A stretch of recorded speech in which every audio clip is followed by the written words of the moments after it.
Well, I guess it's changed a lot in terms of weight management, I would say.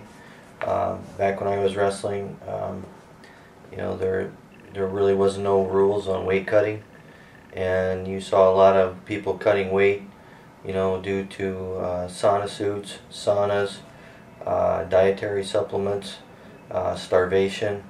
And I think today, with the new rules in place, it's allowed for wrestling to be much better sport for kids. It's much more healthier, and I think in terms of not just nutrition and weight management, but I think that the coaches today are preparing athletes much differently as far as for major competitions and so forth. There's actually a scientific aspect to training rather than just going to practice and wrestling live every day, or just going to practice and just technically doing moves and so forth. So I think there's a science behind the training aspect of the sport today, much more than it ever has been.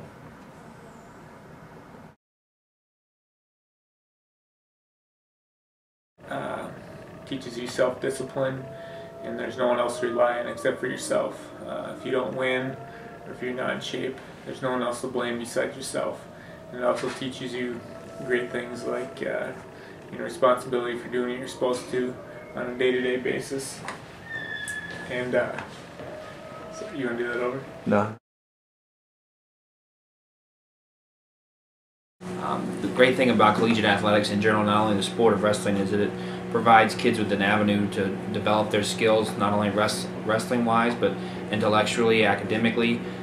For me, wrestling's provided me with a bachelor's degree, with a coaching job, and I'm about to finish my master's degree. So I think without the sport of wrestling, I probably wouldn't be this far in my life at this point.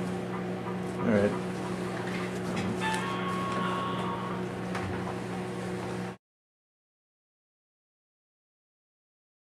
Next year we return all but 2 starters from our starting lineup here.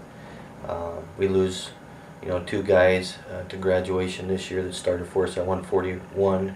Gabe Suarez, 2-time All-American, finished 3rd this year.